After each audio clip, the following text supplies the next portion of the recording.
Hey, everybody. Yeah. My man's Renaissance man's too. I like that. Well, we did, you know what we talked about, which is why I knew that you and Be Honest would get along very well, because Al is a self-proclaimed alpha male.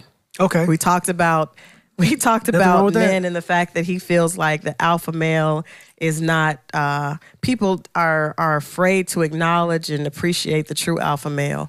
True. You know what I mean? I think, well, that right now, we're dying off. It's not, I don't know if it's dying off, if they're hiding because of all this rigmarole that's going on. They trying to scare you away from being who you are, because that can be offensive to some people, especially people who are trying to come out and say, hey, we're little, but we're somebody too. Right. You know, it's almost offensive. Yeah, when a man, because you impose on them just by being alive. What is a male? First of all, how are we defining an alpha male? I'm sure it's probably different for both of us. Okay, well let's hear the definition. What do you think?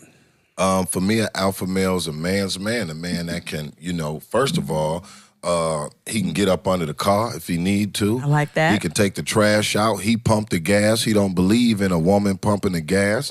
It's his house. He's the pilot. Right.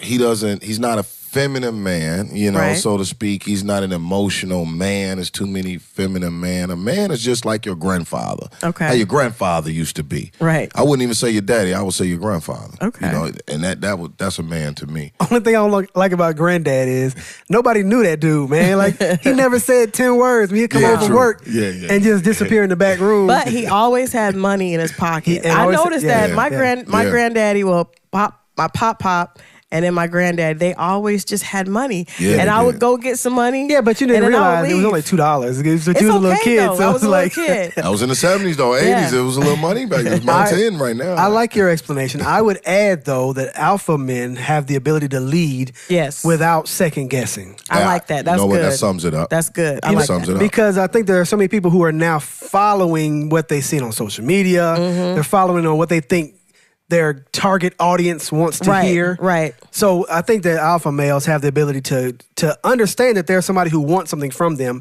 but regardless of that, they have a plan in mind and they're going to continue with that plan regardless. Right.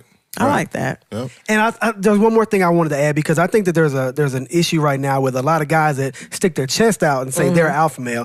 Real alpha males recognize that there are going to be other alpha males. Right. And they know how to navigate around other alpha males without there being an issue. Right. Fake alpha males get in fights and shoot. And exactly. You know what I'm saying? Because they're not comfortable in their skin. Right. Versus real alpha males appreciate other alpha males and they have great dialogue. Right. I like that. Oh, great dialogue. Yeah. Nice. Yeah. Well, I'm looking forward to You're fine. I'm looking forward to the dialogue today.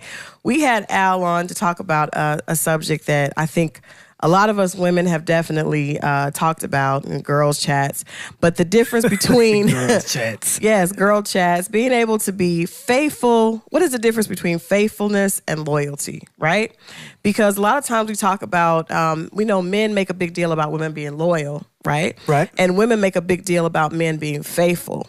So we're wondering, is that one and the same? Can you be loyal to someone but still not be faithful? And can you be faithful to somebody and not be loyal? So in my book, I'll just start out by saying, in my book, they're kind of synonymous. Like, if I'm loyal to a guy, I'm definitely going to be faithful to him. I don't see how I could be loyal to him. If I'm loyal to him, then that means everything I'm doing is in concert with what is best for he and I. I'm, looking out for him. I want to make sure that he's okay. I want to help make him better. Like, I can't be loyal to a man and not also be faithful. That would just be. But wait a minute. But what if what's in concert to bettering you guys is you having to be unfaithful? What? So you made the statement that it's in concert if it's loyal and faithful. But what if that small unfaithful period or whatever has something to do with building a bigger togetherness later? I don't understand what that means. This is ridiculous, but it is ridiculous. But hold on, not all of it. Typical emotional woman that clouds men's judgment. What?